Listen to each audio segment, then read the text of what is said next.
Welcome to Minerva academy. आपण बघतोय पॉलिटीचे lectures आणि त्यामध्ये आता हे बघतोय लेक्चर क्रमांक 4 जे आहे संविधानाची वैशिष्ट्ये। आता संविधानाची वैशिष्ट्ये यामध्ये आपण भारताच्या संविधानाची वैशिष्ट्ये बघणार आहोत की भारताच्या संविधानामध्ये नेमकं काय काय आहे आपण ते बघणार आहोत आणि आपल्याला एकूण आपल्या संविधानामध्ये काय काय आहे तो सिलेबसच्या दृष्टीने पण काय काय आहे ते पण बघायचं आहे आणि इन जनरल आपल्या संविधानामध्ये काय काय आहे हे आपल्याला बघायचं आहे आजच्या लेक्चरमध्ये। तर आता आपण बघू की यामध्ये पहिल्यांदा तर संविधानांची वैशिष्ट्ये। आता ही संविधानांची जी वैशिष्ट्ये आहेत ती तर भारतासाठी नाही आहे किंवा भारतासाठी मर्यादित नाही, तर हे जगभरातले जेवढे संविधान आहेत त्यांच्यामध्येच काही वैशिष्ट्ये सापडतात। तर त्यामध्ये आता पहिलं वैशिष्ट्य काय असतं तर संविधानावरती, जगातल्या कुठल्याही संविधानावरती इतर संविधानांचा प्रभाव पडलेला असतो। म्हणजे आता अमेरिकेचे जे संविधान आहे ते 1789 साली लिहिलं गेलं, ते पहिले लिखित संविधान मानलं जातं। त्यामुळं पण आता यांच्यावरती प्रभाव पडलाय का तर हो, यांच्यावरती पण आधीचं जे ब्रिटिश कायदे बनवायचे त्यांचे, म्हणजे जसं भारतावरती इंग्रजांचं राज्य होतं, अमेरिकेवरती पण इंग्रजांचंच होतं, तर त्यासाठी ब्रिटिश त्यांच्यासाठी कायदे बनवत होते। त्या कायद्यांचा प्रभाव अमेरिकेवरती पण पडलेला आहे, अमेरिकेच्या संविधानावरती पण पडलेला आहे। आता इंग्लंडमध्ये जे कायदे बनवण्याची प्रक्रिया आहे त्यामध्ये पण जुना जो त्यांचा इतिहास आहे त्याच्यामध्ये पण त्यांचा पण प्रभाव पडलेला आहे। म्हणजे आता मूलभूत अधिकाराच्या बाबतीत आपण मॅग्ना कार्टा महत्त्वाचा मानतो, तर तो 1215 साली आला होता। त्यामुळं हळूहळू ही प्रक्रिया तयार होत गेलेली आहे, हळूहळू प्रभाव पडत गेलेला आहे आणि जगातलं कुठलंही संविधान असेल तर त्याच्यावरती जे इतर संविधानं आहेत जे आधी होऊन गेले आहेत त्यांचा प्रभाव पडलेलाच असतो। म्हणजे आता समजा 2011 साली साऊथ सुदानचं संविधान बनलं, पण त्यांच्यावरती पण आधीच्यांचा प्रभाव पडलेला असतो। त्यामुळं भारताचं जेव्हा संविधान बनलेलं आहे तेव्हा पण आधीचे जे इतर संविधान होते त्यांचा प्रभाव पडलेला आहेच। आपल्यावर सगळ्यात जास्त प्रभाव हा ब्रिटिशांचाच आहे, तर ब्रिटिशांनी ज्यांच्यावरती राज्य केलेलं आहे त्यांच्यावरती ब्रिटिशांचा प्रभाव आहे, आपल्यावरती पण तो आहेच। पण ही गोष्ट सगळ्या संविधानांमध्ये, जगातल्या सगळ्या संविधानांमध्ये कॉमन आहे की त्या संविधानावरती इतर जे देश आहेत त्या देशांमध्ये जे आधी ज्या काही प्रक्रिया होत्या, आधीचे जे संविधान होते, जे कायदे होते त्यांचा प्रभाव हा पडलेला असतोच। दुसरं संविधानाचं वैशिष्ट्य की प्रत्येक देशाच्या संविधानावरती स्वतःचा जो इतिहास असेल किंवा स्वतःची जी संस्कृती असेल त्याचा पण प्रभाव असतो। आता स्वतःचा जो इतिहास आहे त्याचा किंवा संस्कृती, म्हणजे आता समजा एखादा देश आहे त्यामध्ये आता समजा ख्रिश्चन धर्म आहे, त्याचा खूप जास्त पगडा असेल तर त्यांच्या संविधानावरती त्याचा प्रभाव पडलेला असतो। किंवा समजा मुस्लिम देश असेल किंवा कुठल्याही धर्माचा देश असेल किंवा आता समजा धर्माचा आहे, किंवा जर समजा एखादा देश असेल ज्यामध्ये धर्म तेवढा महत्त्वाचा नसेल, म्हणजे धर्मनिरपेक्ष असेल, तर त्याचा पण प्रभाव पडलेला असतो। त्यामुळं प्रत्येक देशाचा जो काही इतिहास असेल, जे काही संस्कृती असेल त्यांची, त्याचा पण प्रभाव पडलेला असतोच, तो आपल्यावरती पण आहेच। पण जगातल्या सगळ्या संविधानांमध्ये तो असतो की त्या त्या देशावरती, त्या त्या देशाच्या संविधानावरती त्यांचा जो काही इतिहास असेल किंवा त्यांची जी काही संस्कृती असेल, समाजरचना असेल, त्याचा प्रभाव हा त्यांच्यावरती पडलेलाच असतो। आता तिसरी गोष्ट आहे की मूलभूत अधिकारांच्या बाबतीत। आता मूलभूत अधिकारांच्या बाबतीत आपल्यावर जो प्रभाव मानला जातो तो अमेरिकेचा आहे। अमेरिकेचा वारंवार येते कारण त्यांचं पहिलं लिखित संविधान आहे, त्यामुळे अमेरिकेचा बऱ्याच संविधानांवरती प्रभाव आहे, आपल्यावर पण आहेच। पण आता मूलभूत अधिकार, जर समजा आता अमेरिकेच्या संविधानामध्ये मूलभूत अधिकार होते, त्यांच्या मूळ संविधान जेव्हा अमेरिकेने संविधान बनवलं 1789ला तेव्हा त्यांच्या संविधानामध्ये मूलभूत अधिकार नव्हते, पण त्याच्यानंतर त्यांनी पहिल्या 10 घटना दुरुस्त्या केलेल्या आहेत आणि त्या 10 घटना दुरुस्त्या कशासाठी आहेत तर त्या आहेत मूलभूत अधिकारांसाठीच्याच आहेत। मग त्यामुळे आता त्याच्यानंतर जेवढे संविधान बनलेत त्यामध्ये मूलभूत अधिकार हे महत्त्वाचं एक कॉमन गोष्ट राहिलेली आहे। जगातल्या प्रत्येक संविधानामध्ये कुठल्या ना कुठल्या स्वरूपात काही ना काही मूलभूत अधिकार असतात आणि हे मूलभूत अधिकार महत्त्वाचे पण असतात, तर ते पण जगामध्ये आहेत। म्हणजे जेवढे जे आपले जे मुख्य कॉन्स्टिट्यूशन्स आहेत, जे मुख्य देश आहेत त्यांचे संविधान आहेत, त्यांच्यामध्ये तर हे खूप जास्त चांगलं आहे आणि कुठलंही संविधान हे त्याच्यावरूनच चांगलं मानलं जाईल ज्यामध्ये किती मूलभूत अधिकार आहेत, किती व्यापक आहेत, किती खोल आहेत, किती विस्तृत आहेत, त्याचा परिणाम पडतो, त्या समाजावर पडतो, संविधानावरती पण पडतो। तर मूलभूत अधिकार पण हे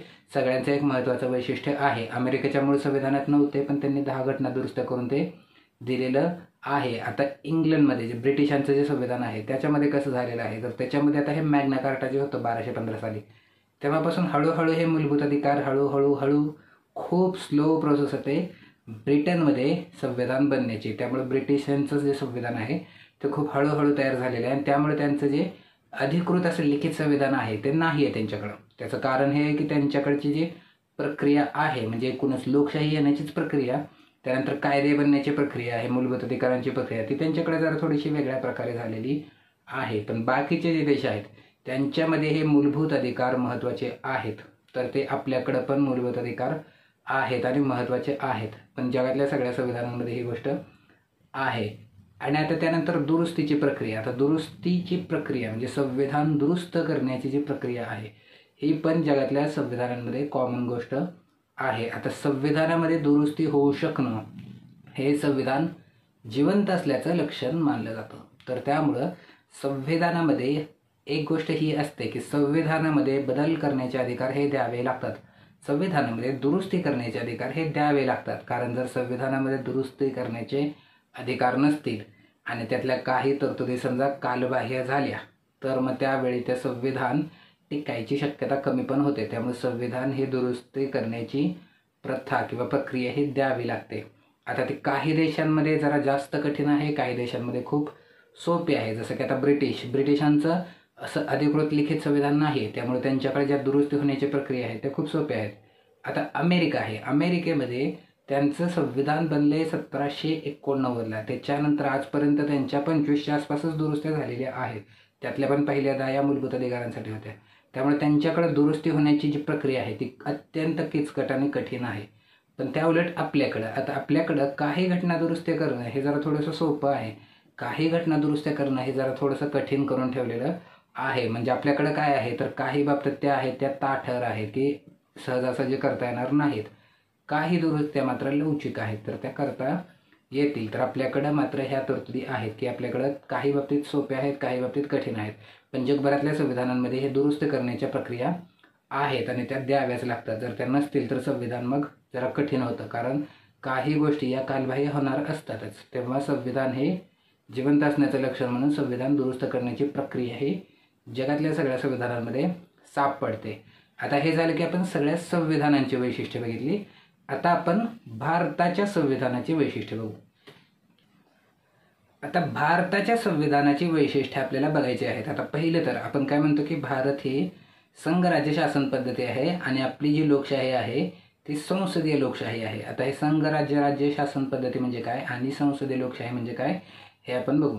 आता संसदीय लोकशाही म्हणजे काय आहे तर आपली लोकशाही संसदीय आहे म्हणजे आपण जे मतदान करतो, आपली जी शासन प्रक्रिया आहे ती संसदेमधून जाते. म्हणजे आता आपल्या संसदेला लोकसभा आणि राज्यसभा ही 2 गृह आहेत. आपल्या देशावरती सरकार कोणाचं असेल हे लोकसभेतल्या बहुमतावरून ठरतं आणि लोकसभेसाठी आपण लोकमतदान करतो म्हणजे भारताचे लोक मतदान करतात. त्यामुळे आपण निवडतो संसद निवडतो आणि ती संसद आपल्यासाठी कायदे बनवते. त्यामुळे आपली जी लोकशाही आहे ती कशी आहे संसदीय आहे. त्याच्या उलट आता अध्यक्षीय पण लोकशाही असते. तर ही अध्यक्षीय लोकशाही म्हणजे अमेरिकेची अध्यक्षीय लोकशाही आहे. आता अमेरिकेत अध्यक्षीय लोकशाही म्हणजे काय तर अमेरिकेमध्ये जेव्हा राष्ट्राध्यक्षपदाची निवडणूक होते तर तेव्हा राष्ट्राध्यक्षपदासाठी थेट निवडणूक असते. म्हणजे तिथं आपल्यासारखं संसदेसारखं निवडणूक होईल आणि ज्याचं बहुमत असेल त्याच्याकडे सत्ता नाही, तर तिथं थेट अध्यक्षपदासाठीच उमेदवार असतात आणि लोक थेट अध्यक्षपदी कोण पाहिजे आहे त्यांना म्हणजे त्यांचा प्रेसिडेंट कोण पाहिजे आहे यासाठीच थेट मतदान करतात. आत्ताची जी निवडणूक झाली होती त्यामध्ये त्यांचे 2 मुख्य उमेदवार कोण होते तर एक होते कमला हॅरिस आणि एक होते डोनाल्ड ट्रम्प. म्हणजे लोकांनी हे निवडायचं होतं की डोनाल्ड ट्रम्प आणि कमला हॅरिस यापैकी प्रेसिडेंट म्हणून त्यांना कोण पाहिजे आहे. आता त्यांच्याकडे 2 मुख्य पक्ष आहेत रिपब्लिकन आणि डेमोक्रॅट. पण ते 2च पक्ष नाही, त्यांच्याकडे द्विपक्षीय सिस्टीम नाही आहे. त्यांच्याकडं फक्त असं झालं की 2च पक्ष प्रबळ बनलेले आहेत. पण त्यांच्याकडे तिसऱ्या पक्षाला काही बंदी नाही आहे. पण त्यांची व्यवस्था अशी बनली आहे की 2च पक्ष स्ट्रॉंग झालेले आहेत. आता आपल्याकडं मात्र हे असं 2 पक्ष वगैरे नाही. आपल्याकडं खूप पक्ष आहेत आणि त्यामुळं आपल्याकडे संसद आहे, संसद मुख्य आहे. आपल्याकडे प्रेसिडेंट नाही. प्रेसिडेंट पद आपल्याकडे आहे, राष्ट्रपती पद आपल्याकडे आहे. पण त्या पदाला काही अधिकार नाही आहेत. म्हणजे आपली जी सत्ता आहे ती कोणाकडे असते तर ती सरकारकडे असते, संसदेकडे असते. आपले कायदे कोण बनवतं संसद बनवतं. त्यामुळं आपली लोकशाही आहे ही संसदीय आहे. अमेरिकेची आहे ती अध्यक्षीय आहे. तर आपली संसदीय लोकशाही आहे आणि संसदीय लोकशाहीमध्ये आपली संघराज्य शासन पद्धती आहे. म्हणजे हे आपलं वैशिष्ट्य आहे की आपली पद्धत कसली आहे तर संघराज्य शासन पद्धत. आता संघराज्य शासन पद्धत म्हणजे काय आहे तर आपल्याकडे आता देश आहे आपण आणि त्यामध्ये राज्य आहेत. त्यामध्ये आता केंद्र आणि राज्य, आता केंद्र आणि राज्य यांच्यामध्ये आपल्याकडं अधिकाराचं वाटप झालेलं आहे. म्हणजे केंद्राकडे कुठले अधिकार असतील आणि राज्याकडे कुठले अधिकार असतील हे आपल्या संविधानाने सांगितलेलं आहे. त्यामुळे आपल्याकडं संघराज्यामध्ये केंद्राचं आणि राज्याचे अधिकार हे स्पष्ट आहेत. केंद्राला कुठले अधिकार आहेत, राज्याला कुठले अधिकार आहेत हे स्पष्ट आहे. पण तरीही आपल्याकडे केंद्र जास्त प्रबळ आहे. म्हणजे आता राज्यांना त्यांचे अधिकार वाटून दिलेले आहेत, पण तरीही केंद्र जास्त प्रबळ आहे. आता हे केंद्र जास्त प्रबळ का आहे तर पहिली गोष्ट तर उर्वरित अधिकार त्यांच्याकडे आहेत. म्हणजे उर्वरित म्हणजे काय तर आपल्याकडं कुठल्या विषयावर कोण कायदा करू शकतं, म्हणजे केंद्र कायदा करू शकतं की राज्य कायदा करू शकतं हे आपल्याकडं दिलेलं आहे. त्याला सूची म्हणतो आपण की केंद्र कुठल्या विषयावरती कायदा करेल. म्हणजे आता समजा पर्यावरण असेल, कायदा सुव्यवस्था असेल, परराष्ट्र असेल, या विषयी जर कायदे करायचे झाले तर कोण करू शकतं, केंद्र करू शकतं की राज्य करू शकतं याचे वाटप केलेलं आहे. पण आता जे उर्वरित असेल यापेक्षा वेगळं काय असेल तर ते एकतर केंद्राकडे आहे. दुसरं हे की केंद्राकडून राज्यावरती राज्यपाल नियुक्त केला जातो. त्या राज्यपालाकडं काही परिस्थितीमध्ये अधिकार मिळतात. तिसरं हे की केंद्राकडे अधिकार आहे की राज्याचं सरकार बरखास्त करता येतं. ते सहजासहजी करता येत नाही, काही परिस्थितीमध्ये करता येतं, पण हे करता येतं आणि त्याला आपण काय म्हणतो राष्ट्रपती राजवट म्हणतो. तर त्यामुळं केंद्राकडे जास्त अधिकार आहेत. आणि शिवाय अखिल भारतीय सेवा आहे, जसं की IAS आहे किंवा इंडियन फॉरेस्ट सर्व्हिस आहे किंवा IPS आहे, पोलीस सर्व्हिस आहे.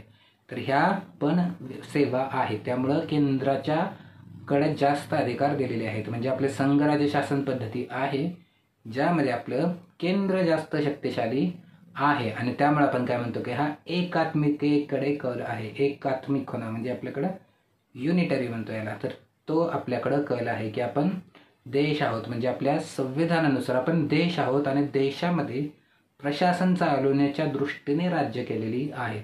त्यामुळे आपल्याकडं केंद्र जास्त शक्तिशाली आहे. आता आपल्याकडे अजून एक व्यवस्था काय तर आपल्याकडे केंद्रामध्ये 2 सभागृह आहेत. या 2 कुठले आहेत तर एक आहे लोकसभा आणि एक आहे राज्यसभा. यामध्ये आता लोकसभेसाठी मतदान आपण करतो म्हणून त्याला लोकसभा म्हणतात. राज्यसभेसाठी राज्य करतात म्हणजे कोण करतात तर राज्याचे विधानमंडळ करतात. तर लोकसभामध्ये आपण मतदान करतो म्हणून लोकसभा. या लोकसभेमध्ये ज्याचं बहुमत असेल त्याच्याकडे केंद्राची सत्ता असते. त्यामुळे हे लोकसभा आणि राज्यसभा आपल्याकडे 2 गृह आहेत. आता पुढे अजून आहे की जबाबदार मंत्रिमंडळ. आता हे जबाबदार मंत्रिमंडळ म्हणजे काय आहे तर आपलं जे केंद्रातलं मंत्रिमंडळ बनतं हे जबाबदार असतं. कोणाला जबाबदार असतं लोकसभेला.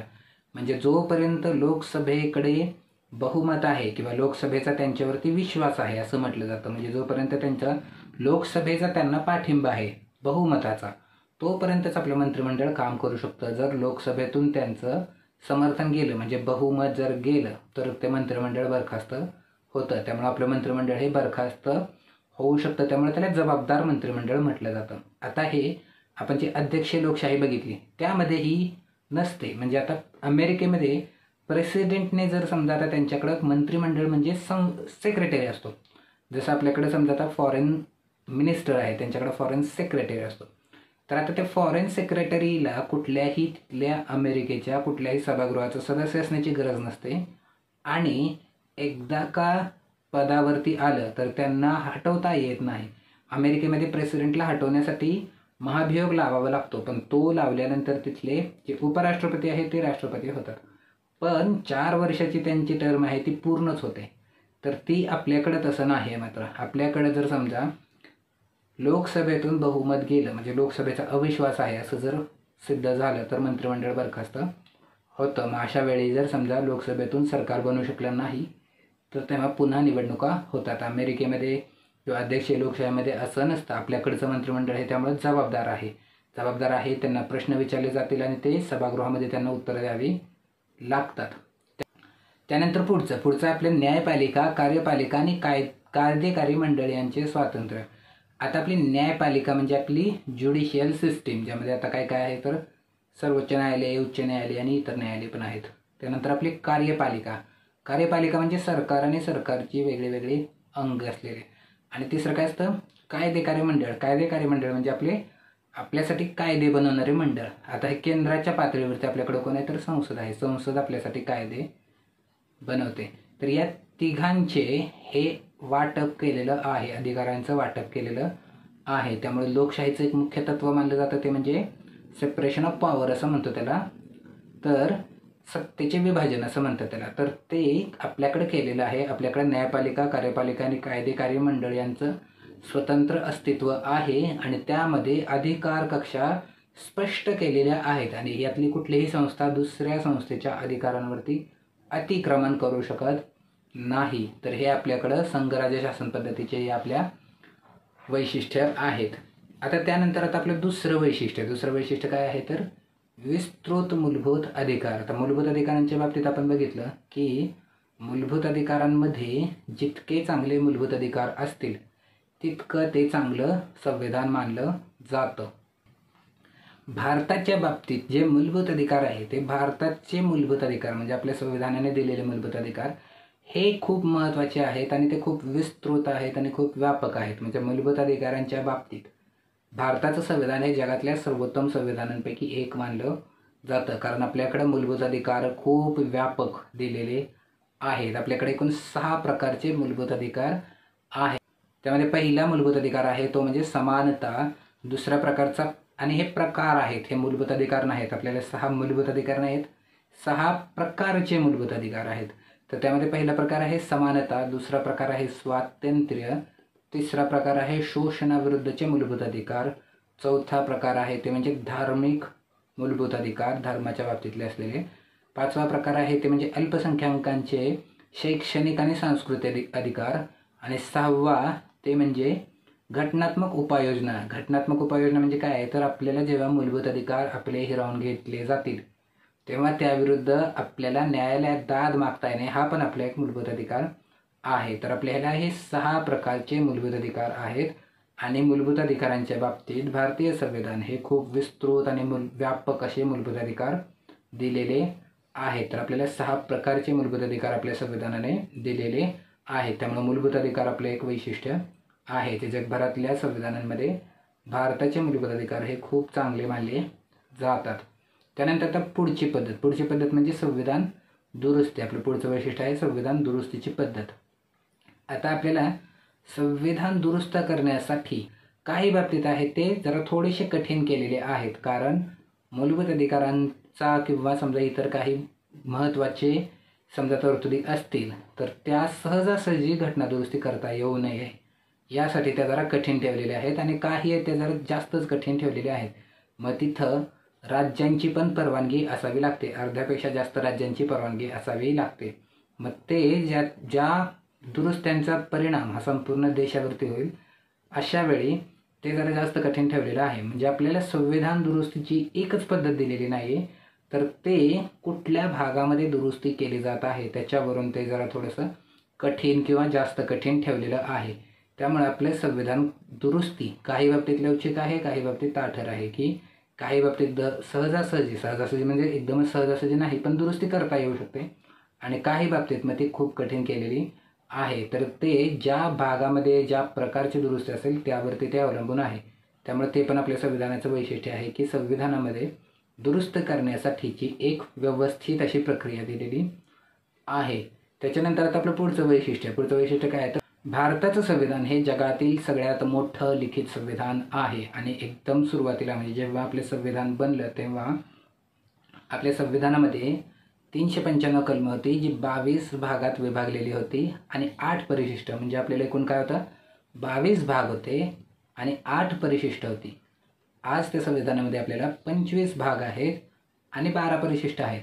आता हे 25 भाग जे झालेले आहेत तर त्याचा आकडा जो आहे तो 22च आहे, पण त्यामध्ये आता ABC अशाने ते वाढलेले आहेत. म्हणजे आता भाग 4 होता आणि भाग 5 होता, त्यामध्ये आता भाग 4A ॲड केलेला आहे. आता हे ABC करायचं कारण काय असतं तर जर समजा आता ह्या 4 नंतर 5 केलं नवीन तर या 5चा आकडा बदलून 6 होईल. मग 6 7 असं सगळ्यांचा पुढचा आकडा बदलत जाईल. त्यामुळे हे काय केलेलं आहे, तर जेव्हा समजा नवीन भाग टाकलेला आहे तर त्यामध्ये ABC असं करून टाकलेलं आहे. त्यामुळे 4A वगैरे असं आलेलं आहे. तर हे आपल्याकडं दुरुस्त्या होऊन एवढे भाग वाढलेले आहेत आणि 8 परिशिष्ट होती ती आता किती आहे, तर ती 4 नंतर नव्याने टाकली गेलेली आहेत आणि टोटल आता आपल्या संविधानामध्ये 12 परिशिष्ट आहेत.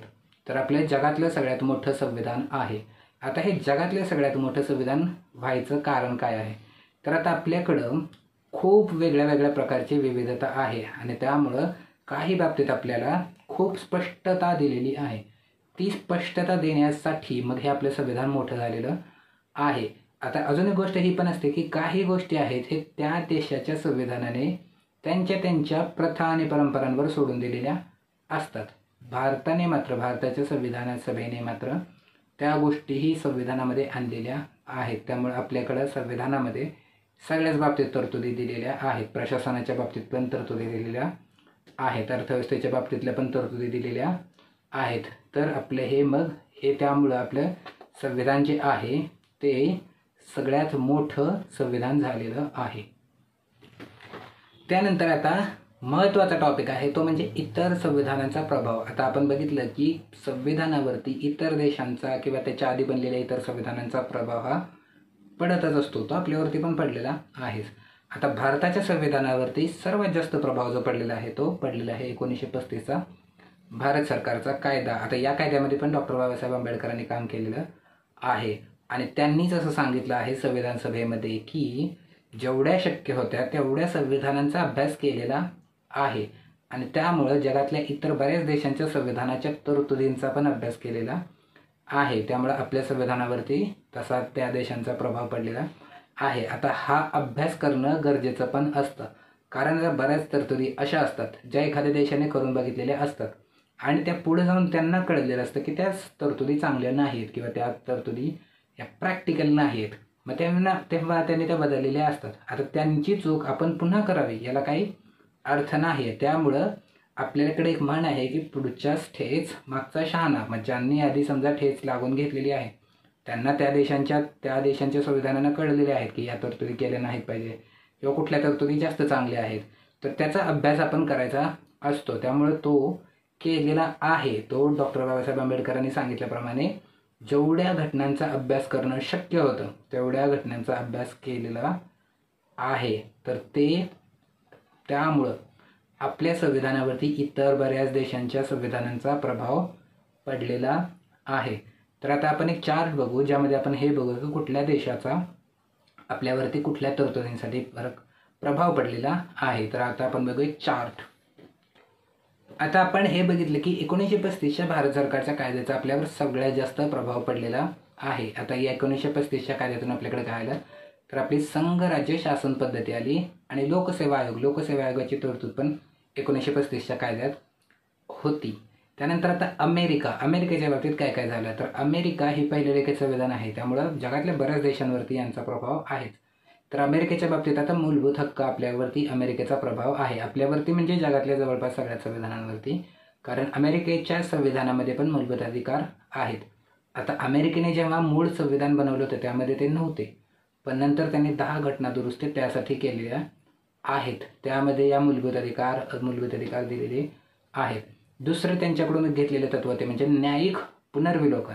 आता न्यायिक पुनर्विलोकन काय असतं, तर जर समजा आता कायदेकारी मंडळाने म्हणजे आपल्याकडे समजा संसद आहे, संसदेने जर कायदा केला तर तो कायदा हा संविधानाच्या कसोट्यांवरती योग्य आहे की नाही हे तपासून बघण्याचा अधिकार हा न्यायालयांना दिलेला असतो.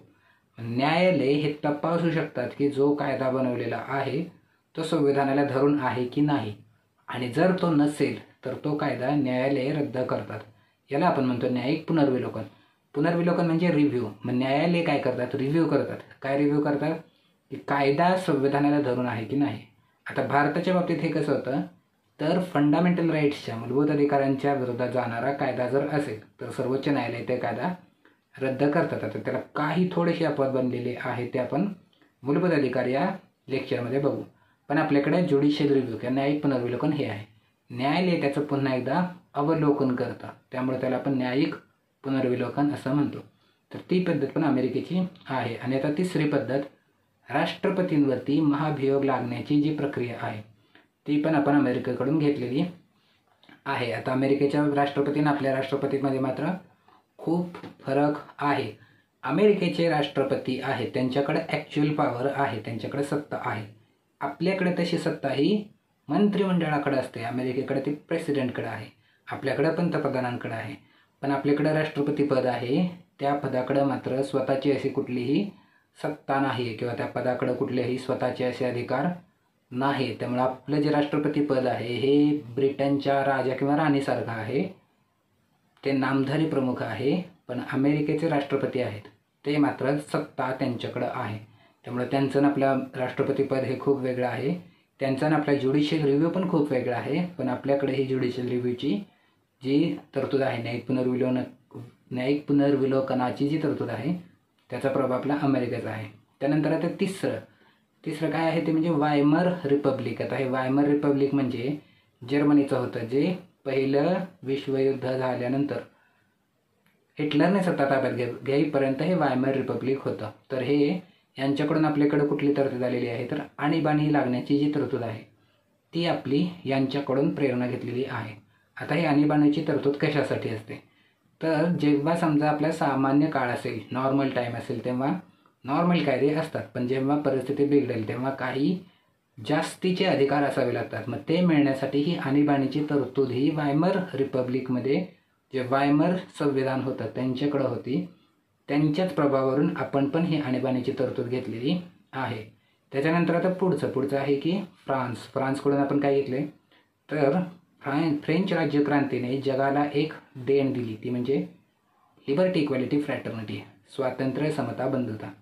तर तेव्हापासून हे फ्रान्सचं हे स्वातंत्र्य, समता, बंधुता ही तत्त्व फ्रान्सची आहेत. आणि त्यामुळं आपल्या संविधानाच्या सरनाम्यामध्ये पण या तरतुदी आहेत. स्वातंत्र्य, समता, बंधुता हे आपल्या सरनाम्यामध्ये आहेत. आणि त्याची मग प्रेरणा आपलं फ्रान्स आहे, आपली म्हणजे सगळ्याच जगातल्या देशांची. स्वातंत्र्य, समता, बंधुता ही फ्रेंच राज्यक्रांतीची देण आहे जगाला. त्यामुळे आपल्या सरनाम्यातील स्वातंत्र्य, समता, बंधुता यांचा जो उल्लेख आहे त्याची प्रेरणा कोण आहे तर फ्रान्स आहे. त्याच्यानंतर आता पुढचं आहे दक्षिण आफ्रिकेचं संविधान, त्याच्याकडून आपण घेतलेलं आहे ते म्हणजे घटनादुरुस्ती. आता घटनादुरुस्तीची प्रक्रिया आपल्याकडे आहे ती जरा थोडीशी वेगळी आहे. आणि आपण अजून एक गोष्ट घेतली ती म्हणजे राज्यसभेची निवडणूक. आता राज्यसभेमध्ये जी निवडणूक होते त्यासाठी आपण मतदान करत नाही, आपण लोकसभेसाठी करतो. राज्यसभेसाठी हे राज्य करतात म्हणून त्याला राज्यसभा नाव आहे. आता राज्य करतात म्हणजे कोण करतात तर राज्याचे विधानसभेचे सदस्य करतात, ज्यांना आपण आमदार म्हणतो, ते करतात. तर ही जी पद्धत आहे ही दक्षिण आफ्रिकेकडून घेतलेली आहे. त्याच्यानंतर पुढचे आयरिश राज्यघटना. आणि आयरिश राज्यघटनेकडून चांगली जरा महत्त्वाची तत्त्व घेतली ते म्हणजे पहिलं तर राज्य धोरणाची मार्गदर्शक तत्त्वे. आता हे मार्गदर्शक तत्त्वे म्हणजे आपल्या राज्याला, म्हणजे जे आपले संसद आहे किंवा आपले सरकार आहे त्यांना मार्गदर्शक करण्यासाठीची ही तत्त्व आहेत की धोरणं बनवताना काय साध्य करायचे प्रयत्न केले पाहिजेत, त्यासाठीची हे तत्त्व आहेत. त्याची प्रेरणा घेतलेली आहे आयर्लंडकडून. त्याच्यानंतर राष्ट्रपती पदाची जी निवडणूक आहे त्याची पण तरतूद आपण आयर्लंडकडून प्रभाव झालेला आहे. आपल्याला राष्ट्रपती पदाच्या निवडणुकीमध्ये लोकसभा, राज्यसभा आणि विधानसभा मतदान करतात. मग त्याची जी निवडणूक प्रक्रिया आहे त्यासाठी जरा थोडासा वेगळा एक सूत्र आहे. मताची जे आपली किंमत आहे म्हणजे आपल्याकडं लोकसभा, विधानसभेसाठी एक व्यक्ती, एक मत, एक मूल्य असतं, ते राष्ट्रपतीच्या निवडणुकीमध्ये मात्र बदलतं. पण ही जी पद्धत आहे मग ही आयरिश राज्यघटनेवरून घेतलेली आहे. आणि त्यानंतर राज्यसभेमध्ये नामनिर्देशित सदस्य म्हणजे आपल्याकडं राज्यसभेमध्ये 12 सदस्य हे राष्ट्रपती नियुक्त असतात. आता हे राष्ट्रपती जरी म्हटलं तरी हे सरकार ठरवतं आणि त्यामध्ये काही क्षेत्रातील तज्ज्ञ व्यक्तींना घ्यावा असा एक त्यामागे उद्देश आहे. तर ही जी पद्धत आहे ही पण आपण आयरिश राज्यघटनेवरून घेतलेली आहे. त्याच्यानंतर आता सोव्हिएत युनियनकडून आपण सरनाम्यातील सामाजिक, आर्थिक आणि राजकीय न्याय ही घेतलेली आहे. आणि मूलभूत कर्तव्य. आता मूलभूत कर्तव्य ही आपल्या मूळ संविधानात नव्हती, ती घटनादुरुस्ती करून नंतर पुन्हा नव्याने वाढवण्यात आलेली आहेत. पण त्याची प्रेरणा पण आपलं सोव्हिएत युनियन आहे. त्याच्यानंतर आता ऑस्ट्रेलियाकडून आपली कुठली तरतूद आहे तर संसदेचे संयुक्त अधिवेशन. हे संयुक्त अधिवेशन म्हणजे काय असतं, जर समजा कुठल्याही विधेयकाच्या बाबतीत ज्याला आपण डेडलॉक म्हणतो. जर डेडलॉक झाला की आता तिथं बंदी म्हणजे पुढं काम होत नाही अशा प्रकारे ते अडकून पडलेलं आहे, तर त्याला आपण डेडलॉक असं म्हणतो. जर समजा असं काही झालं तर अशा वेळी तो तिढा सोडवण्यासाठी संसदेचं संयुक्त अधिवेशन होतं.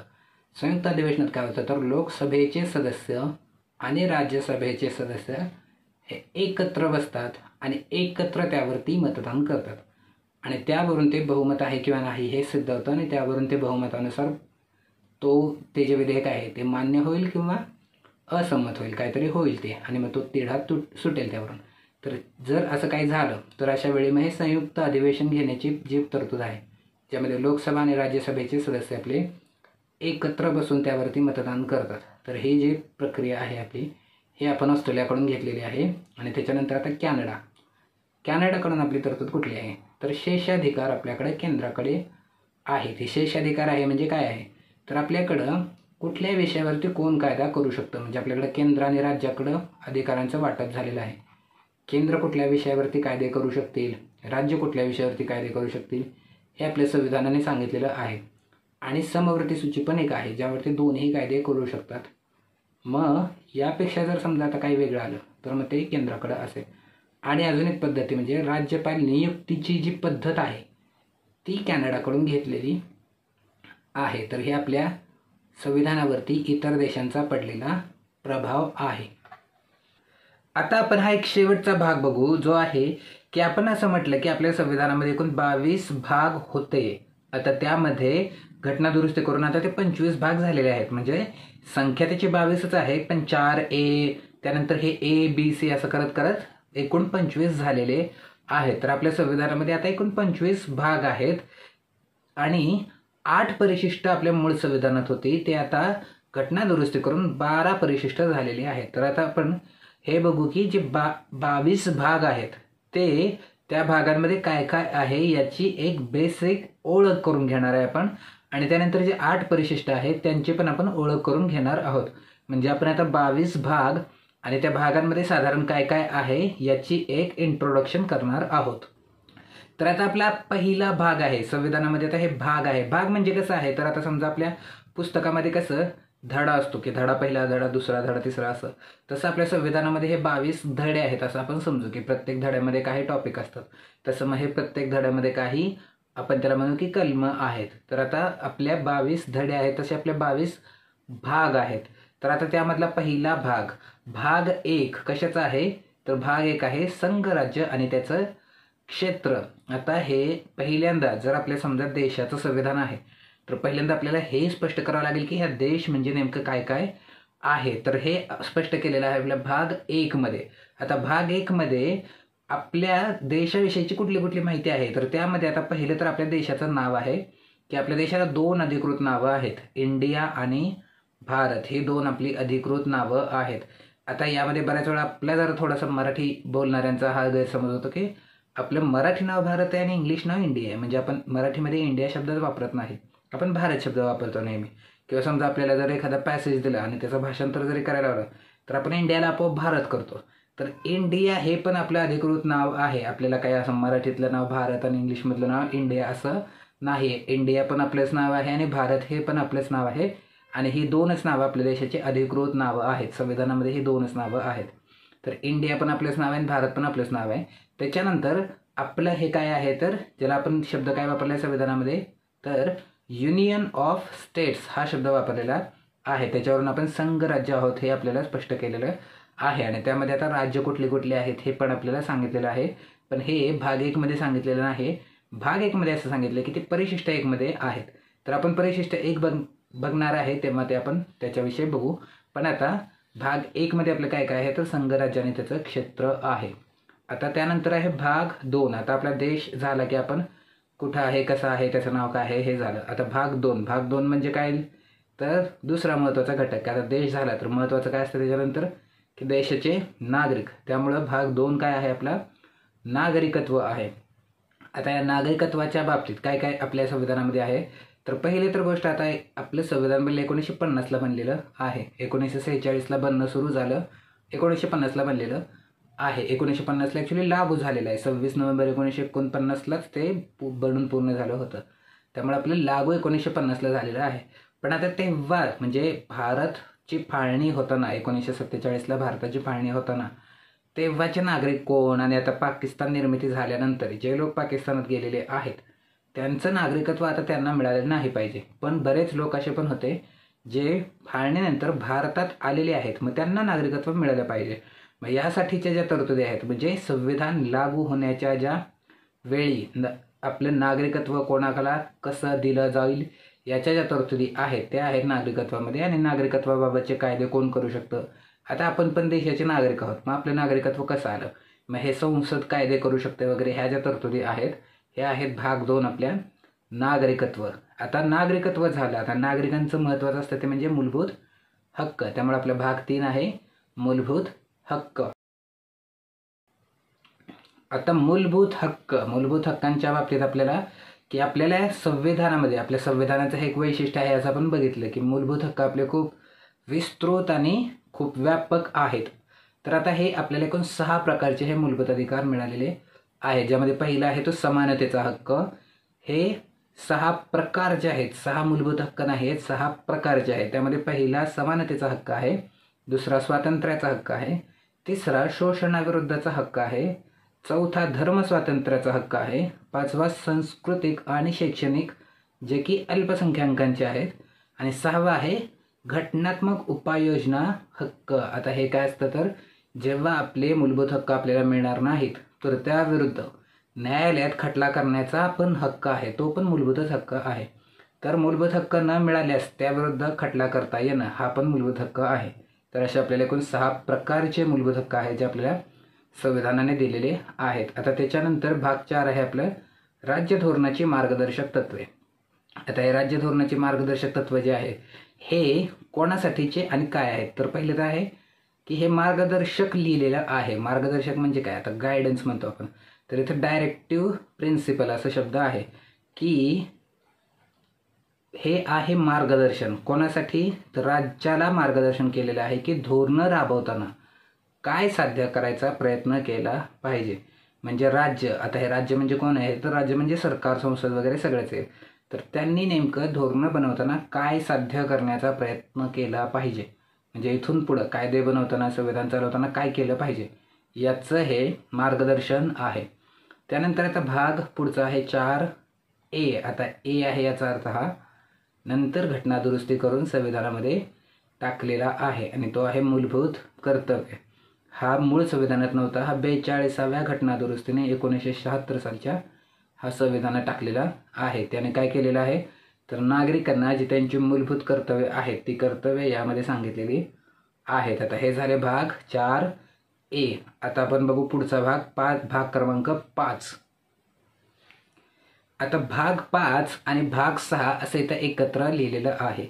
आता हे करायचं कारण म्हणजे हा भाग जो 5 आहे हा आहे केंद्राच्या बाबतीतला, म्हणजे संघ राज्य, आपलं संघ.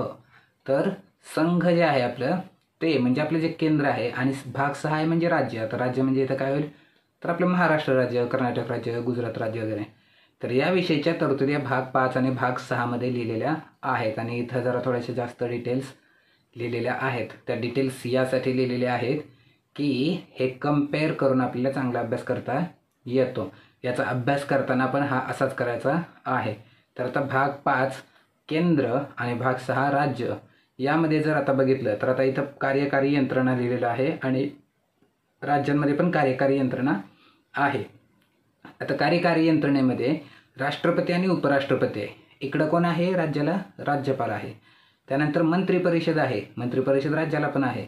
महान्यायवादी आहे आणि राज्याच्या बाबतीत कोण आहे, महाधिवक्ता.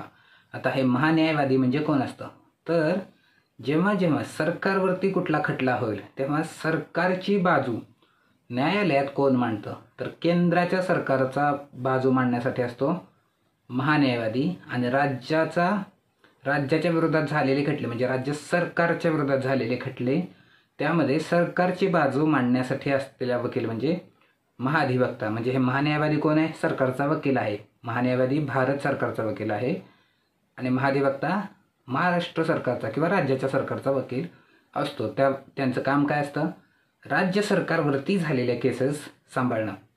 तर हे झालं महान्यायवादी, राज्याच्या बाबतीत महाधिवक्ता. आणि त्याच्यानंतर पुढचं आहे की सरकारी कामकाज चालवणे, राज्याच्या बाबतीत पण सरकारी कामकाज चालवणे.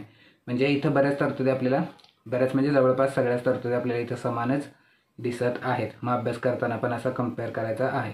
त्यानंतर आता संसद काय आपलं विधिमंडळ आहे, तसं राज्याचं विधिमंडळ आहे, म्हणजे इथं पुन्हा समान आहे.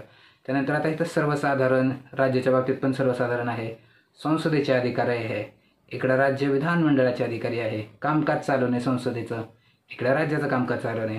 त्यानंतर सदस्यांची अपात्रता, म्हणजे खासदारांची, संसदेच्या सदस्यांची अपात्रता, तर इकडं पण संसदांच्या अपात्रता आहेत. त्यानंतर संसद आणि तिचे सदस्य यांचे अधिकार, पुन्हा इकडं राज्याच्या बाबतीत काय, राज्य विधानमंडळे त्यांचे सदस्य आणि अधिकार, विशेष अधिकार वगैरे. त्यानंतर पुढचं काय आहे, वैधानिक कार्यपद्धती, म्हणजे आपल्या देशाच्या बाबतीत संसद कायदे कसे बनवेल, संसदेचे कायदे बनवण्याची प्रक्रिया इथं दिलेली आहे. तेच आता राज्याच्या बाबतीत इकडं वैधानिक कार्यपद्धती, राज्याच्या बाबतीत कार्यपद्धती दिलेली आहे. त्याच्यानंतर सर्वसाधारण त्याच्यानंतर पुढचं आहे वित्तीय बाबींमधील कार्यपद्धती, आणि राज्याच्या बाबतीत पण वित्तीय बाबींमध्ये.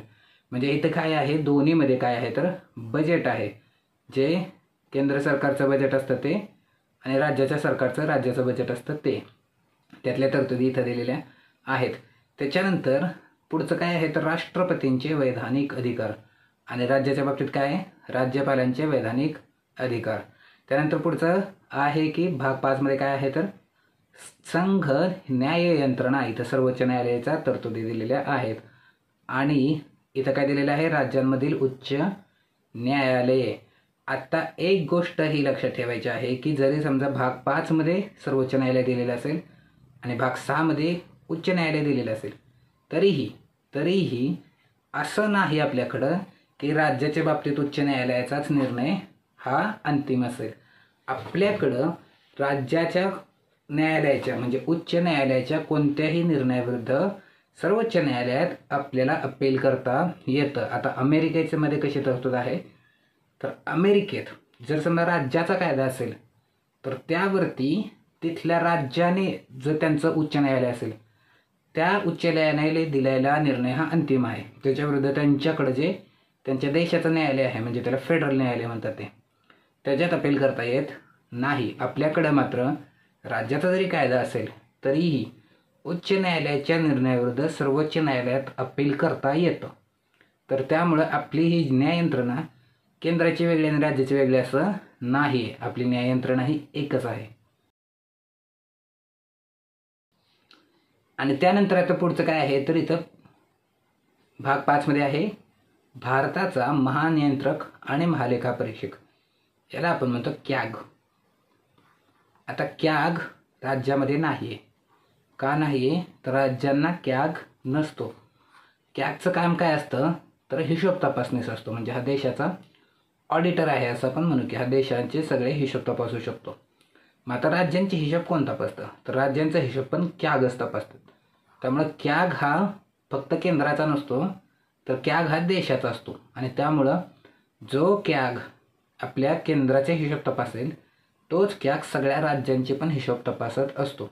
त्यामुळं कॅगची सेपरेट अशी वेगळी अशी तरतूद ही राज्यांच्या बाबतीत नाही आहे. त्यामुळे आता हे भाग 5 आपलं, भाग 5 मध्ये जेव्हा आपल्याला केंद्र बघायचं आहे तर आपल्याला हे सगळं बघायचं आहे. त्यामध्ये राष्ट्रपती, उपराष्ट्रपती, केंद्रीय मंत्रिमंडळ, त्यानंतर अटर्नी जनरल ज्याला महान्यायवादी म्हणतो, संसदेचे अधिकारी, संसदेचं कामकाज कसं चालतं म्हणजे अधिवेशन, संसदेचे सदस्य म्हणजे खासदार त्यांचे अधिकार, संसदेचे अधिकार, खासदारांचं पद कसं जाऊ शकतं, त्यानंतर आपली संसद कायदे बनवताना कुठली प्रक्रिया पार पाडली जाते, राष्ट्रपतींना कुठले अधिकार आहेत, आणि सर्वोच्च न्यायालय आणि कॅग.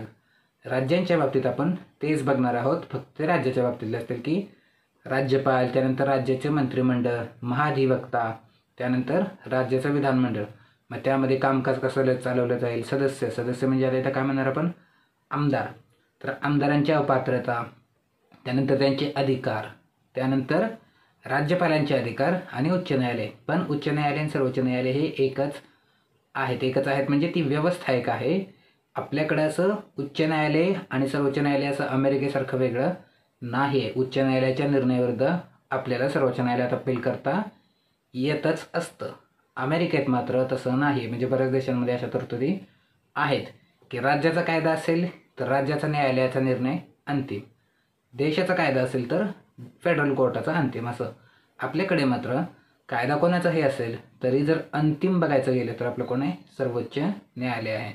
तर हे झालं भाग 5 आणि भाग 6 आणि आपण भाग 5 आणि 6 कम्पेअर करून बघितलं. आता बघू आपण पुढचा भाग 7 पासून. आता भाग 7 आहे आणि हा भाग 7 जो आहे आपल्या संविधानातून तो रद्द केलेला आहे. त्यामुळं पण आता होतं काय तर 1955ला आपल्याकडं एक शिफारस दिली होती आणि त्यानुसार 1956ला एक कायदा बनला होता ज्याला म्हणतात राज्य पुनर्रचना कायदा. तर या कायद्याने आपल्या जी राज्यांची व्यवस्था आहे ती बदलली होती. तर हा राज्य पुनर्रचना आयोगाच्या शिफारस होत्या, त्याच्यानुसार हा कायदा बनवला.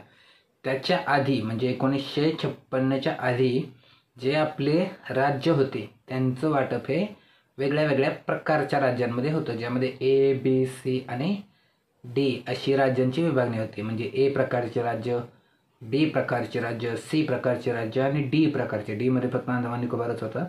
मग हे वेगळ्या वेगळ्या प्रकारच्या राज्यांच्या प्रक्रिया वेगळ्या वेगळ्या होत्या. पण आता हे राज्य पुनर्रचना आयोगाने दिलेल्या शिफारसीनुसार हे बदललं होतं आणि त्यानंतर त्या आयोगाने दिलेल्या शिफारसीनुसार हे ABCD बंद केलेलं आहे आणि आता फक्त 2च भाग आहेत आपल्याकडं.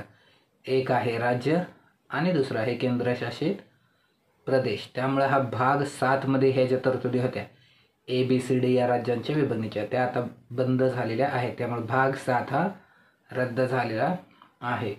आता भाग 7 रद्द झाले तर पुढचा भाग आहे भाग 8 आणि तो आहे केंद्रशासित प्रदेश. आता 5 पासून खाली यायचंय वरून. म्हणजे 5ला आपलं केंद्र आहे, 6ला राज्य आहे, 7 रद्द आहे, 8 केंद्रशासित प्रदेश. केंद्रशासित प्रदेशाच्या बाबतीतल्या तरतुदी या भाग 8मध्ये आहेत. त्यानंतर आता केंद्रशासित प्रदेश नंतर अजून जरा थोडंसं खालच्या पातळीवर आलं तर आपण स्थानिक स्वराज्य संस्थांपाशी येतो. त्यामुळे भाग 9 काय आपला तर पंचायती, स्थानिक स्वराज्य संस्थांच्या या पंचायती आहेत. आता त्यामध्ये हे 9A आणि 9B हे आपल्याला दिसते. आता यावरून आपल्याला हे पण कळतंय की हे नंतर घटनादुरुस्ती करून संविधानामध्ये टाकलेलं आहे. 9A आणि 9B हे नंतर टाकलेलं आहे. आता 9A मध्ये काय आहे, 9A मध्ये आहे नगरपालिका आणि 9B मध्ये काय आहे तर 9B मध्ये आहे सहकारी संस्था. तर ह्या नंतर संविधानामध्ये घटनादुरुस्ती करून टाकलेल्या आहेत. आता त्याच्यानंतर पुढचं आहे आपला भाग 10. भाग 10 मध्ये काय आहे तर अनुसूचित आणि आदिवासी क्षेत्रे, शेड्युल्ड अँड ट्रायबल एरियाज. आता यामध्ये कुठल्या भागांसाठी काही विशेष तरतुदी असतील तर ते सगळं कुठे लिहिलेलं आहे ते भाग 10 मध्ये लिहिलेलं आहे. त्यानंतर आता भाग 11. भाग 11 काय आहे तर केंद्र राज्य संबंध हा जो आहे तो आहे भाग 11. म्हणजे आता आपण हे बघितलं की आपल्याकडं संघराज्य पद्धतीमध्ये केंद्र आणि राज्यांमध्ये सत्तेचं वाटप झालेलं आहे. पण आता त्यांच्यामध्ये नेमकं वाटप कसं आहे, काय आहे, कोणाकडे कुठले अधिकार आहे, ह्या विषयाचे सगळ्याचे वाटप आहे ते सगळं हे आपल्या भाग 11 मध्ये आहे. भाग 11 काय आहे आपला केंद्र राज्य संबंध. त्यानंतर भाग 12. भाग 12 कशाशी संबंधित आहे तर अर्थव्यवस्था, म्हणजे वित्त व्यवस्था, मालमत्ता, संविदा आणि दावे. यामध्ये आता काही मालमत्तेशी संबंधित किंवा काही आता आपण म्हणू की पैशाशी संबंधित म्हणजे फंड्सशी संबंधित कर्ज वगैरे सरकारचे, सरकारसाठीची कर्ज असं म्हणजे राज्यांना कर्ज वगैरे. तर या संबंधी काय आहे भाग 12. म्हणजे भाग 12 कशाशी तर हे सगळं कॉमर्स किंवा फायनान्स रिलेटेड आहे. त्यानंतर भाग 13. भाग 13 काय आहे तर हा आहे आता व्यापार वाणिज्य याच्यासाठी. पण हा कुठला तर हा देशांतर्गतचा, देशाबाहेरचा नाही. देशांतर्गत व्यापार कसा होईल ह्या सगळं भाग 13 मध्ये सांगितलेलं आहे. तर हे जरा भाग 13. आता आपण बघू पुढचा भाग, भाग 14. आता भाग 14 मध्ये काय आहे तर भाग 14 मध्ये आहे आपलं UPSC MPSC. म्हणजे ज्या राज्य किंवा संघ यांच्या नियंत्रणाखाली असलेल्या सेवा या कशात आहेत भाग 14 मध्ये आहेत. त्यानंतर म्हणजे ह्यामध्ये आता UPSC MPSC मधल्या ज्या जे काही सेवा आहेत त्या सगळ्या या भाग 14 मध्ये येतात. आता त्यानंतर पुढचा आहे भाग 14A आणि ते आहे न्यायाधिकरण. आणि आता या ए वरून पण आपल्याला काय कळतं, ह्यानंतर घटना दुरुस्ती करून टाकलेला आहे. त्याच्यानंतर आता भाग 15. भाग 15 मध्ये काय आहे, निवडणुका. आता या निवडणुकामध्ये निवडणुका म्हणजे कुठल्या, तर लोकसभेच्या निवडणुका, राज्यसभेच्या निवडणुका, विधानसभेच्या निवडणुका किंवा विधान परिषदेच्या निवडणुका. या निवडणुकांच्या जे काही तरतुदी आहेत त्या इथं आहेत. जे स्थानिक स्वराज्य संस्थांच्या आहेत त्या मात्र इथं नाहीत. हे भाग 15 कशाशी संबंधित आहे, निवडणुकांशी. त्यामुळे निवडणूक आयोगांच्या विषयीच्या तरतुदी वगैरे ह्या सगळ्या या भाग 15 मध्ये आहेत. आता त्यानंतर भाग 16. भाग 16 काय आहे, तर विवक्षित वर्गांसंबंधी विशेष तरतुदी. म्हणजे जे आता समजा रिझर्वेशन जे आपलं आहे तर त्याचा बेस कुठं आहे, तर हा इथं आहे, भाग 16 मध्ये आहे. त्याच्यानंतर आता भाग 17. भाग 17 कशाचा आहे, तर आपल्या राजभाषा आहे. ही राष्ट्रभाषा नाही आहे. भारताला कुठलीही राष्ट्रभाषा नाही आहे. तर हे भाग 17 राजभाषांशी संबंधित आहे. राष्ट्रभाषा नाही आहे, भारताला राष्ट्रभाषा नाही. त्यानंतर पुढचं काय आहे, तर भाग 18. भाग 18 काय आहे, तर भाग 18 आहे आणीबाणी. आता आपल्याकडे एकूण 3 प्रकारच्या इमर्जन्सी म्हणजे आणीबाणी, आता 3 लागतात. त्यामध्ये पहिलं तर कुठलं आहे, तर आपली राष्ट्रीय आणीबाणी म्हणतो आपण त्याला.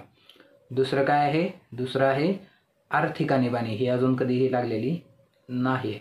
आणि तिसरं असते तेव्हा राष्ट्रपती राजवट असं म्हणतो. आता हे याने फक्त राज्याचं सरकार बरखास्त होतं. तर हे जे आणीबाणीच्या संबंधी तरतुदी आहेत इमर्जन्सीच्या संबंधी, तर त्याला आपण म्हणतो की आणीबाणी, आणि ते आहेत भाग 18 मध्ये.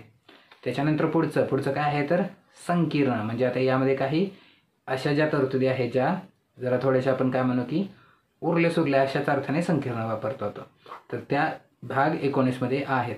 आता भाग 20 आहे घटना दुरुस्तीचा.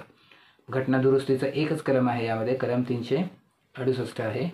तर आपल्या घटना जर दुरुस्ती करायची असेल तर त्यासंबंधी हे सगळं लागू कुठून होईल, तर हे भाग 20 मधून होईल. त्यानंतर आता भाग 21 आहे. भाग 21 कशाचा आहे, तर हे आहे काही अस्थायी म्हणजे टेम्पररी, तात्पुरत्या ज्या तरतुदी होत्या त्या. म्हणजे आता जेव्हा आपली संस्थानं वगैरे विलीन करून घेत होतो आपण, तेव्हाच्या काही तात्पुरत्या काही तरतुदी केल्या जायच्या, तर त्या सगळ्या या भाग 21 मध्ये आहेत. किंवा संक्रमणकालीन, संक्रमण म्हणजे 2 मोठ्या बदलांमधला जो वेळ असतो तो ट्रान्झिशन टाईम असं म्हणतो आपण त्याला. या ज्या काही आणि काही विशेष तरतुदी या भाग 21 मध्ये आहेत. आणि आता भाग 22 हा शेवटचा भाग आहे. हा काय आहे, तर संक्षिप्त नाव, प्रारंभ आणि हिंदीवालं व्हर्जन. आता आपल्या संविधानाने, जेव्हा संविधान सभेने आपलं संविधान स्वीकारलं होतं तेव्हा 2 भाषेमध्ये ते बनवलं होतं. आणि संविधान सभेच्या सदस्यांनी 2 प्रतींवरती सह्या केलेल्या, हिंदी आणि इंग्लिश. तर आता हे भाग 22 झाले. हे आपल्या भागांमध्ये एवढी माहिती आहे आणि आपल्याला हे सगळे भाग व्यवस्थित आपल्याला अभ्यास करायचे आहेत. आता हे 22 भाग झाले. आणि आता आपल्या संविधानामध्ये आहेत 12 परिशिष्ट. तर आता आपण बघू 12 परिशिष्ट. परिशिष्ट 1 मध्ये काय आहे, तर आपले जे देशामध्ये राज्य आहेत आणि केंद्रशासित प्रदेश आहेत यांची जी नावं आणि माहिती आहे त्यांची ती परिशिष्ट 1 मध्ये दिलेली आहे. म्हणजे आपल्या देशात आता कुठली कुठली राज्य आहेत, कुठले कुठले केंद्रशासित प्रदेश आहेत आणि त्यांची माहिती, म्हणजे आता तो कुठल्या कायद्याने वगैरे बनले तर ते परिशिष्ट 1 मध्ये लिहिलेलं असेल. जेव्हा कुठलं समजा आता नवीन राज्य पण बनतं तर तेव्हा तो परिशिष्ट 1 मध्ये बदल केला जातो. तर ते झालं परिशिष्ट 1. आता त्याच्यानंतर पुढचं आहे परिशिष्ट 2. परिशिष्ट 2 मध्ये आहे वेतन आणि मानधन. म्हणजे जे महत्त्वाची पदं आहेत त्यांच्या बाबतीत त्यांचं वेतन आणि मानधन याची जे माहिती आहे ही परिशिष्ट 2 मध्ये दिलेली आहे. त्यानंतर आता परिशिष्ट 3. परिशिष्ट 3 मध्ये काय आहे, तर विविध पदांच्या शपथांचे नमुने आहेत. म्हणजे आपल्याकडे काही पदं आहेत ज्या पदांना शपथ घ्यावी लागते. न्यायाधीशांना शपथ घ्यावी लागते, मंत्र्यांना शपथ घ्यावी लागते, आमदार आणि खासदारांना पण शपथ घ्यावी लागते, किंवा आता कॅगला पण शपथ घ्यावी लागते.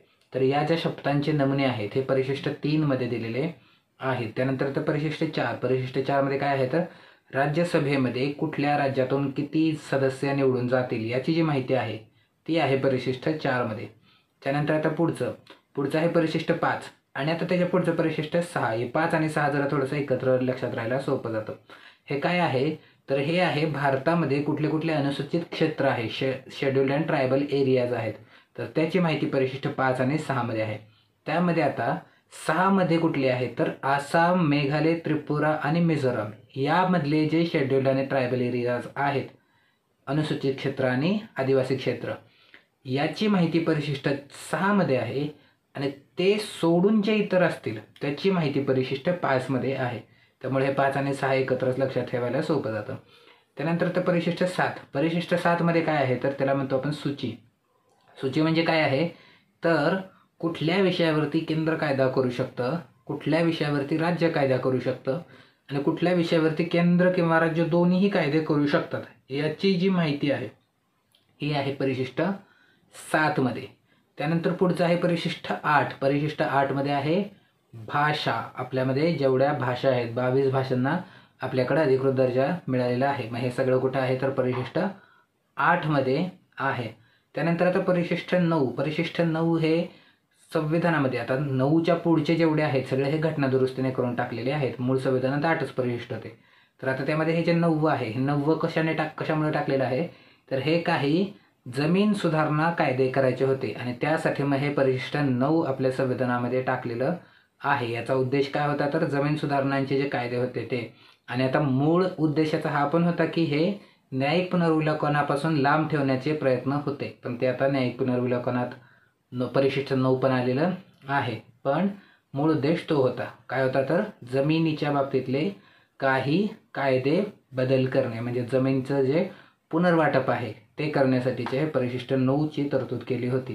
त्यानंतर परिशिष्ट 10. परिशिष्ट 10 कशासाठी केली होती तर पक्षांतरबंदी कायदा जो आहे तो आता परिशिष्ट 10 मध्ये आपल्या टाकला होता. तर ते परिशिष्ट 10 कशाच्या बाबतीतला आहे पक्षांतरबंदी कायद्याबद्दलचा आहे. त्यानंतर परिशिष्ट 11 हे आहे पंचायतींचे अधिकार आणि परिशिष्ट 12 आहे नगरपालिकांचे अधिकार आणि जबाबदाऱ्या याबद्दल. हे पण आता घटना दुरुस्तीने करूनच टाकलेलं, म्हणजे 9च्या पुढचे जे आहेत 9, 10, 11, 12 हे घटना दुरुस्ती करूनच आपल्या संविधानामध्ये टाकलेले होते. तर आता हे आपण बघितलं की भाग आणि परिशिष्ट यामध्ये आपल्याला कुठल्या कुठल्या माहिती दिलेल्या आहेत हे आपण बघितलं.